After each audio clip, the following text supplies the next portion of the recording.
is up? Hopefully you guys are having a wonderful day. Back with some Final Fantasy VII Rebirth demo. I finally got around to playing this.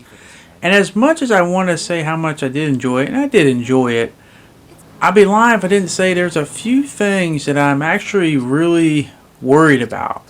Worried about with this whole demo, as well as the full game release itself that's coming in a few weeks. Now, I just want to point this out right from the beginning. My worries have nothing to do with the story, faithfulness to the original one, or deviations, or the characters, or whatever you may think it is. And I get and understand those, but that is not my biggest problem at all, because I feel like regardless of how it goes down, it's going to be entertaining nonetheless.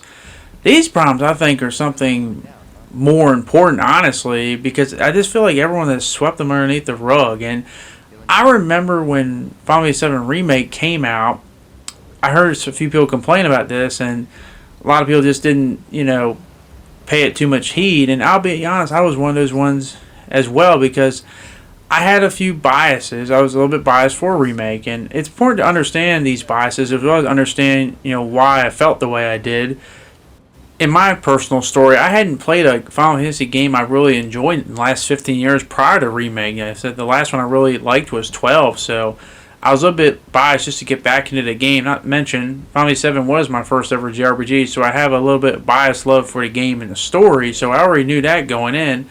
But also on top of the fact that this problem that I'm going to have to bring up, while it was present in Remake, I gave him the benefit of the doubt then, just from the standpoint that I was like, the game only takes place in Midgard, and in the original one, it wasn't a big part of the game in terms of length, so I figured they were just trying to do this to, make the game a full-length game, so I forgave them then. But here, that's not the issue in this one, because this Rebirth is going to be massive. And keep in mind, it's only part 2 of 3, and it's 145 gigabytes, which could sound like that's crazy, but sometimes maybe not crazy in a good way. So what is this whole problem that I'm a little bit worried about, especially from only playing a demo and seeing it multiple times, which was definitely a little bit of a problem in Remake, but I was a little bit lenient on it. But I'm not going to be as lenient now. That is the problem of padding. Having just unnecessary moments that don't need to be there. And this demo has a few of them. We'll start with some of the smaller ones. As I said, by themselves, they don't seem like major things. Take this one issue, for example. Like, basically, you got to vacuum up the Mako, because apparently Dyson Vacuums is sponsoring Final Fantasy, which is funny, I guess, in a way. But yeah, nothing sucks like a Dyson. You thought Mako was safe? Nope, it's getting sucked up. But yeah, you might think, okay, this is a little nitpicky. This is just, a little short little thing just to do something that progress to the next area. Yeah, but the problem is they do it again. They do it twice. Not to mention, I'll be honest, I don't even know why something like this would even be in the game. To be honest, it just kind of slows things down. But once again, by itself, it's not a problem. But over time, these little small things, they add up. And as I said, the straw that broke the camel's back, this might not be the straw, but it's one of those straws that adds up. And I said, they do this whole sequence twice. It's not something I think anyone's going to be talking about, oh yeah, remember when you sucked up the Mako with the vacuum. But my point is that these moments, and this is just a demo. This is just, demo about an hour and a half, a little bit of the flashback, an iconic moment in the game. And it's like these moments that don't need to be there, and that's where the whole padding comes out. But once again, I get the argument, oh, that's just a small little moment. It's not a big deal. And you're right, it's not a big deal. And if that's all there was, I wouldn't be making this video. The problem is that's not all there was. There's other moments in these things, and what makes these other moments even more egregious to me is they start to happen in iconic moments in the game. Moments that are just like little things you do just to interact with the game. Just things that don't need to be there. Like, no one was really asking for these moments to be there, and I think they kind of ruin some of these important moments. Like, take this next moment, for example. One of the big important reveals is when you go into the reactor and you finally see what's inside. You see the death of Sephiroth going into his madness, but then you're forced to leave for a moment because you got to shut off the valve. It's not like you just turn off the valve. You got to do this whole long drawn sequence of turning this valve, which seems to go on forever. And it's like, why don't they just play out the rest of the sequence? Like, why do I got to do this crap? Like, why do I really need to do this? Like, if you've never played it before, maybe you won't pick it up as much, but if you haven't played the original, you're just kind of like, why is this sequence here? Like, I want to see the next moment where you see Sephiroth go his depths to his madness, the beginning of his fall from grace. But no, you got to do this little sequence where you turn a wheel. And as I said, by itself, it may not be the biggest thing, but these things add up over time, and that's the frustrating part. Like, I want to see this sequence here. They didn't need to be that wheel turning thing, but if you think I'm still being nitpicky, the next moment, there's no excuse for this. Now, I've seen a few people have mentioned this, ironic enough, and of course they get shot down thinking, oh, it's not a big deal. Guys, I actually replayed this sequence again in the OG of Final Fantasy VII, and I wanted to see how long it took. So, when you get outside the manor and you see Nibelheim on fire in the OG, it takes about, I believe, around a minute for you to go about, see the town on fire, see some of the NPCs in the background talk, and then you see Sephiroth cut them down and his iconic turn into the flames walk away. It takes about a minute. Here, oh my goodness, it is like 5 times longer, and not in a good way.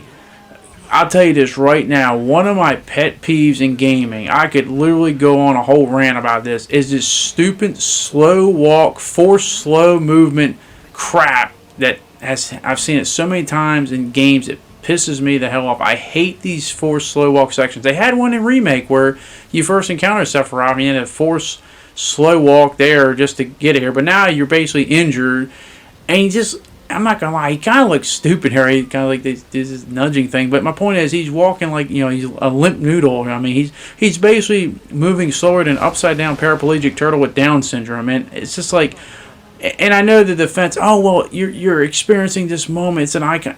It is an iconic moment. That's what annoys me the most about it. I don't need all this extra slow down crap. If I had to replay this sequence again, one good thing about playing the demo is I can skip all this part and go right to the major part of the game. But when I'm replaying this, if possible, this is not something I'm like, oh yeah, I can't wait to be playing this moment where you're basically just forced to go through a long, drawn-out sequence of limping on one leg to get to the whole thing. And trust me, we're going to get to because it doesn't end with the whole limping part, because that's the funnest part about this, is everyone just talks about the end sequence when you're crawling. I talk about the whole damn thing, because to get to the crawling part, it's just like, I don't need to see. In the original, this whole sequence is a million times more effective and takes about a minute. And that's it. This isn't effective. This is just annoying. And it's drawing my patience, and it's annoying the hell out of me. And where I said before, the others you might be able to say, oh, they're a little bit of nitpicks. But now these moments are getting to iconic sequences. And I'm just thinking, like, how many more of these moments? This is just a demo, by the way, people. How many more of these moments are there going to be in this game? Like, how many more of these moments you think are going to be in this massive 145 gigabyte game? And that's where I'm really worried about, because that's where the whole padding is going to get really, really frustrating. Because, as I said, an iconic sequence like this, and I'm annoyed to go through it again. Like, I'm just at that point, like, I don't want to, I didn't need to have a whole sequence where I'm limping there. I could have just, gone to the village and seen this sequence there, and maybe the crawling sequence I could have possibly forgave, if I didn't have that whole limping one leg for about a good 2 minutes just to get down here. And maybe then I would have possibly accepted it, but no. And of course, I have to go through a whole one leg limping. You see an iconic sequence here, and then you got to go to another sequence where you're crawling. It's like, man, how many more moments are there going to be? Like, how much more unnecessary filler, padding, whatever you want to call it, is there going to be? And then you get to the whole part where you're crawling here. And as I said, it would have been fine if it just did a cutscene for me personally. I didn't need a whole crawling involved in it. But it just, and I've heard people say, oh, it builds the tension, it builds the moment. It builds my frustration, because I don't want to be doing that, okay? I don't want to be doing this slow moving. I hate slow moving. I hate that. I remember when playing Red Dead Redemption 2, every time you were in the main camp, you had to do that forced slow walk Arthur had to do instead of like moving like you normally would. And then you get this whole crawling sequence, which has a really weird moment here where I've seen people complain about, the guards don't shoot, and they say, well, they're so afraid of him. Once again, you can give a logical explanation. It doesn't matter what the logic is. It just looks weird as heck. Like, I mean, it's just like, I don't know. It's just, what I said, less is more. You know, too much for your own good. They didn't need to be all this crap, and then they're just standing there. It's just, I don't know. I don't know what they're doing. I don't know who's more weirder. The fact that Sephiroth stands there for the longest time, or the fact that they don't shoot. But it's not building an intense moment. It's just, it's annoying me. And that's why I said you don't need all this unnecessary stuff. As I said, if you've never played the OG and you don't know what I'm talking about, go back and play that. Or watch a sequence online where this whole sequence is done a million times better in 1 minute.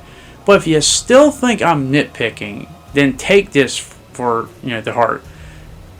Everyone's all curious about how the end of this game is going to go down when we get to the Forbidden Temple. Just imagine the scene where you're jumping on the platforms and you're jumping to Aerith, and instead of just playing out like it normally does, you have this whole long, drawn-out, slow walk, limping, or he's pressing every shoulder button to move one step or do one jump. It completely would ruin that entire moment, because by the time you get to the moment, I'm just going to be like either just annoyed and just bored and frustrated in my mind. I was like, how many of these padded out moments can you be? Just play the scene out. I don't need to have this whole, turtle walk motion to get to where I need to go, okay? I've said it a bunch of times in the video. Less is more. You can be effective by having it be long for the sake of long. As I said before, I know people like, and as I said, I love JRPGs. I like them being long, but I don't want that length to be long just for the sake of long. Make it be meaningful. And as I said, from a gameplay perspective, I'm just wondering how many of these padded out moments are in the gameplay and sequences where you interact in cutscenes. I mean, how many are there really going to be in this massive game? I'm a little bit worried. Hopefully it won't be too many, but that is my opinion. I want to hear your guys' opinion. Are you worried about how much padding there might be in terms of sequences that don't need to be added on to? Let me know in the comment section down below, but thank you very much for watching. Hopefully you guys did enjoy this video, and hopefully I can see you guys back in the next one. Thanks, and I'll see you all later. Peace.